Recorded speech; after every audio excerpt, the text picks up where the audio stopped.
नमस्कार शेतकरी बंधूंनो, आज बुधवार 12 ऑगस्ट 2026 तूर उत्पादक शेतकऱ्यांसाठी पुन्हा एकदा आनंदाची बातमी आणि खुश खबर आलेली आहे।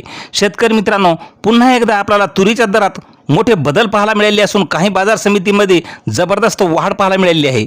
पहा एकंदरीत संपूर्ण महाराष्ट्रात काय मिळतोय तुरीला बाजारभाव।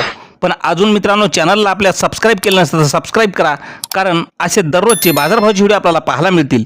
पहिली बाजार समिती आहे मंठा या ठिकाणी आवक आलेली आहे। लाल तुरीला 10 क्विंटलची कमीत कमी दर मिळाला आहे 7,000 रुपये, सर्वात जास्त दर मिळाला 7,600 रुपये, तर सर्वसाधारण दर मिळत आहे 7,500 रुपयाचा।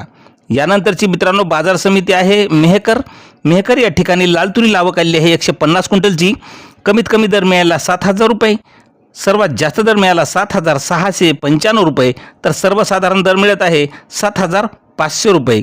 नंतरची बाजार समिती सावनेर लाल तुरीला आवक आली आहे 190 क्विंटलची, कमीत कमी दर मिळत आहे 7,385 रुपये, सर्वात जास्त दर 7,680 रुपये, तर सर्वसाधारण दर 7,500 रुपये। पुढील बाजार समिती आहे वणी या ठिकाणी लाल तुरीला आवक आली आहे 77 क्विंटलची, कमीत कमी दर मिळाले आहे वणी या ठिकाणी 7,200 रुपये, सर्वात जास्त दर मिळाला 7,735 रुपये, तर सर्वसाधारण दर मिळाला तुरीला 7,400 रुपयाचा। नंतरची बाजार समिती आहे खामगाव लाल तुरीला आवक आलेली आहे खामगाव या ठिकाणी 1,891 क्विंटलची, कमीत कमी दर मिळाले आहे 6,200, सर्वात जास्त दर मिळाला 7,905 रुपये, तर सर्वसाधारण दर मिळाला 7,052 रुपये। नंतरची मित्रांनो बाजार समिती आहे जळगाव जामोद या ठिकाणी लाल तुरीला आवक आलेली आहे 100 क्विंटलची, कमीत कमी दर मिळाला 7,100 रुपये, सर्वात जास्त दर मिळाला 7,800 रुपये, तर सर्वसाधारण दर 7,600 रुपयाचा मिळालेला आहे।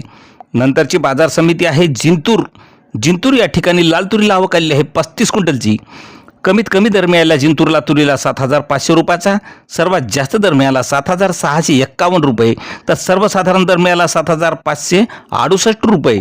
मित्रांनो, नंतरची बाजार समिती वाशिम लाल तुरीला आवक आलेली आहे 3,000 क्विंटलची, कमीत कमी वाशिम या ठिकाणी तुरीला दर मिळाला आहे 7,225 रुपये, सर्वात जास्त दर मिळाला 7,850 रुपये, तर सर्वसाधारण दर मिळाला 7,450 रुपये।